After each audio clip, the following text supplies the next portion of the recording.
So this video was actually filmed back in early May 2021, and I've been pretty hesitant on putting this one out because when it comes to the topic on hatchery steelhead program, it tends to get pretty politically driven and the science tends to be forgotten in the background, which I think is really unfortunate because it is a very interesting topic and an important one as well.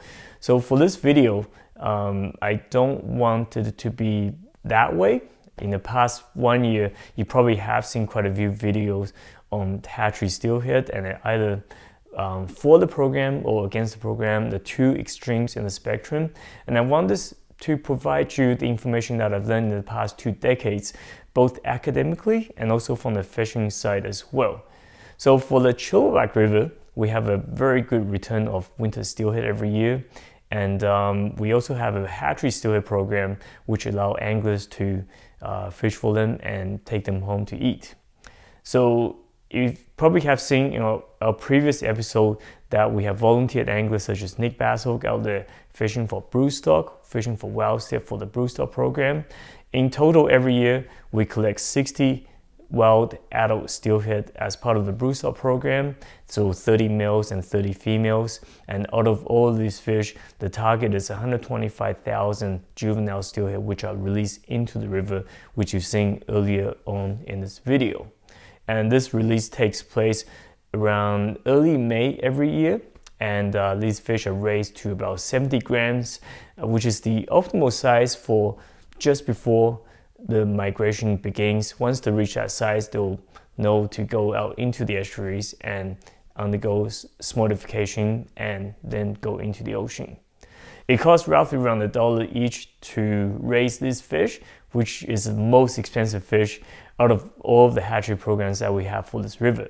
Just to give you an idea how expensive it is, to raise a chum salmon fry in a hatchery, it costs roughly around 4 cents per fish. So the steelhead is much more expensive. So the purpose of this hatchery program, unlike many of you may think, it's actually not for population recovery, but it's to provide angling and harvesting opportunities. So if you come out and catch a hatchery steelhead, it's perfectly fine to take this fish home and eat it and enjoy it. Biologists would love you to take this home and eat it so they're not spawning in the wild.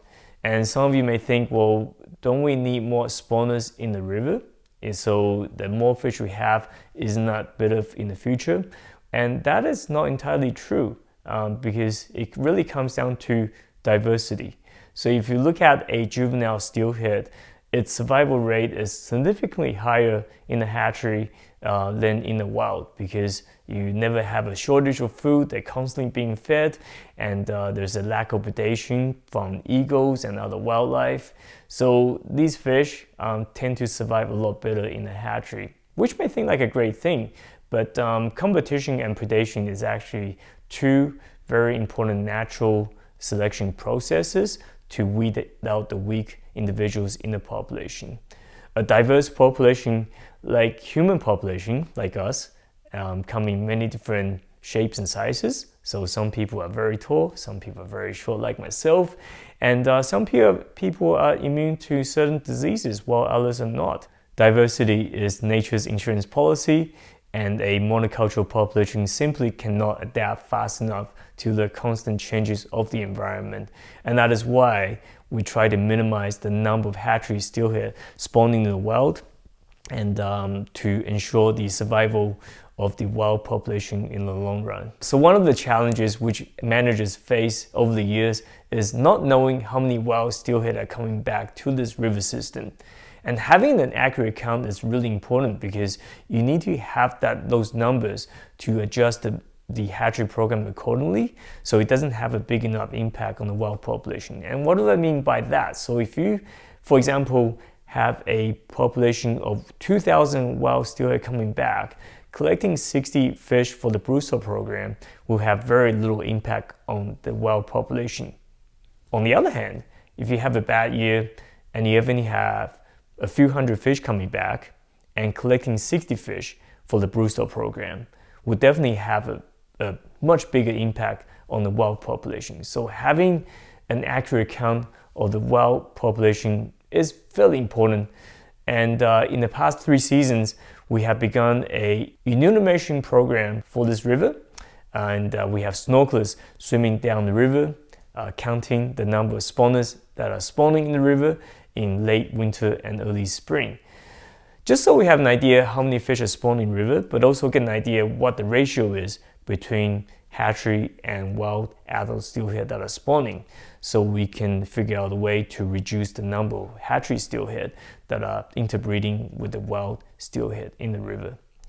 So based on that information, management has made some changes. So for example, we have closed a section of the upper river as of this year for the month of April because we found out that a lot of spawners are in fact not breeding further up the river like we first thought, but and they're in fact spawning in a section of the river that was previously open for fishing in April. So some of you may ask, well, why do we even have a hatchery program if the population is so delicate?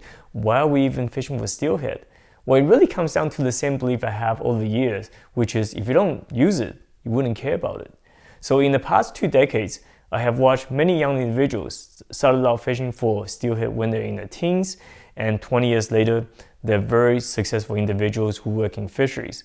Some of them are hatchery technicians, they're fish culturists, some of them work in fish resource management, stock assessment, and if they never really got into fishing, if it really wasn't the love of steelhead fishing or just fishing in general, I don't think we'll see as many individuals getting into these occupations, which is they're just following their passions, and all of them are not just doing this as a job, but it really comes down to the love of fish. Secondly, take this river for example. We had a winter steelhead fishing derby last season, and collectively, hundreds of anglers have raised $30,000 for habitat restoration. So this amount of money is going directly back to the river to create more critical spawning habitat and juvenile salmon habitat for this river, and hopefully in the long run that will bring back more fish. And finally, just keep in mind that biology is a pretty fluid science. It's not exact like physics where you work with numbers. The environment around us is constantly changing, and we're always learning new information on species around us. Just take a look at the last 150 years from Darwin's natural selection theory to Gregor Mendel's cross-hybridization discovery to how we're identifying species based on genetic analysis. The advancement we've made in the last many decades is simply amazing, and we're still learning new things. So what we know about steelhead right now will be very different in 10 years from now, 20 years from now, 30 years from now, when we have to be open-minded, be willing to make changes based on the new information that we receive to ensure the survival of the species. So there you have it. I hope you have enjoyed the information on steelhead that we have provided in this video. I would love to hear from you, your opinions on hatcheries in the comments below, so be sure to leave a comment on the very bottom and subscribe to this YouTube channel if you enjoyed the video. Thank you for watching, and until next time, good luck fishing.